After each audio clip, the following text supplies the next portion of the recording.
एक समय ऐसा था जब अगर किसी एमपी या एमएलए की बिकने की घटना सामने आती थी तो देश में सनसनी मच जाती थी। सारे टीवी चैनल, सारे अखबार सिर्फ इसकी बात करते थे कि ये कैसा हो गया, ये लोकतंत्र का कैसा मजाक उड़ गया कि किसी ने एमएलए या एमपी को खरीद लिया, कि कोई एक पार्टी से चुन के आया और दूसरी पार्टी में चला गया। इस एमएलए की खरीद बेच को रोकने के लिए हमारे देश में कई कानून भी बनाए गए कि लोकतंत्र की रक्षा करी जा सके, कि जो वोट एक आम नागरिक देकर आता है, एक पार्टी को चुन के भेजता है, एक विधायक, एक सांसद को चुन के भेजता है,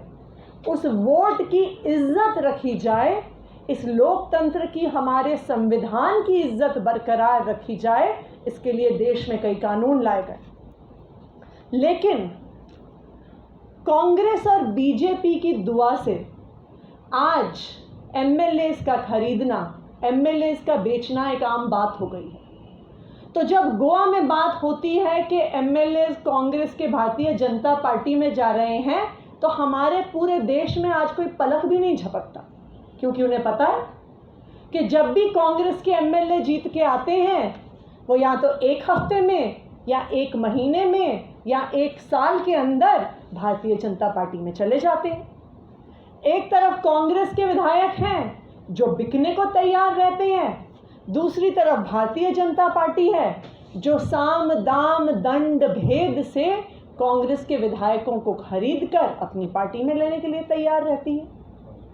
और जो कल पिछले 2 दिन से गोवा में चल रहा है कि शायद कांग्रेस के 5 एमएलए जा रहे हैं, शायद 8 जा रहे हैं, शायद 10 जा रहे हैं, इस बात पर सवाल नहीं उठ रहा है कि जा रहे हैं कि नहीं जा रहे हैं। ये तो आज पूरे देश के सामने आ गया है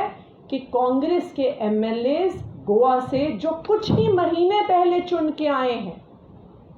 जो फरवरी में चुनाव हुआ, गोवा की जनता ने जिन पे भरोसा करके उन्हें वोट दिया, वो आज भारतीय जनता पार्टी में जाने को तैयार है। लेकिन जो प्रकरण गोवा में चल रहा है, ये देश में पहली बार नहीं हो रहा, ये गोवा में भी पहली बार नहीं हो रहा कि कांग्रेस के विधायक भारतीय जनता पार्टी में जाने को तैयार बैठे हैं। 2017 में कांग्रेस सिंगल लार्जेस्ट पार्टी बनी गोवा में, उनके 17 एमएलए चुन के आए। लेकिन जब तक 2022 में उस विधानसभा का टेन्योर खत्म हुआ, जिस पार्टी के 17 एमएलए चुन के आए थे, उसमें मात्र 5 विधायक रह गए। ये है कांग्रेस की सच्चाई। भारतीय जनता पार्टी बिना मेजॉरिटी के जीत के आई 2017 में, लेकिन 5 साल तक उन्होंने कांग्रेस की विधायकों की दुआ से वहां पर सरकार चलाई। अगर हम देखें 2014 से, तो एक राज्य के बाद दूसरे राज्य में भारतीय जनता पार्टी साम दाम दंड भेद से विधायक खरीदने को तैयार रहती है और कांग्रेस के विधायक बिकने को तैयार रहते हैं। हमने अरुणाचल प्रदेश में देखा कि किस तरह से कांग्रेस की 60 में से 44 सीटें आई,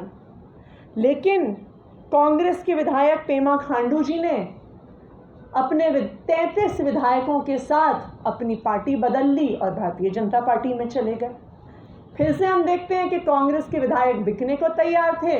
भारतीय जनता पार्टी खरीदने को तैयार थी। मेघालय में भारतीय जनता पार्टी को 60 में से 2 सीटें आई थी, लेकिन फिर भी विधायकों को साम दाम दंड भेद से इकट्ठे कर खरीद कर, डरा कर, धमका कर 34 एमएलए की नेशनल पीपल्स पार्टी की अलायंस बना के भारतीय जनता पार्टी ने सरकार बनाई। मणिपुर में 2017 में यही हुआ, मध्य प्रदेश में 2020 में यही हुआ, कर्नाटका में 2018 में यही हुआ, और आज एक बार फिर से गोवा कांग्रेस ने पूरे देश को ये दिखा दिया है कि कांग्रेस को पड़ने वाला हर वोट भारतीय जनता पार्टी के खाते में जाता है।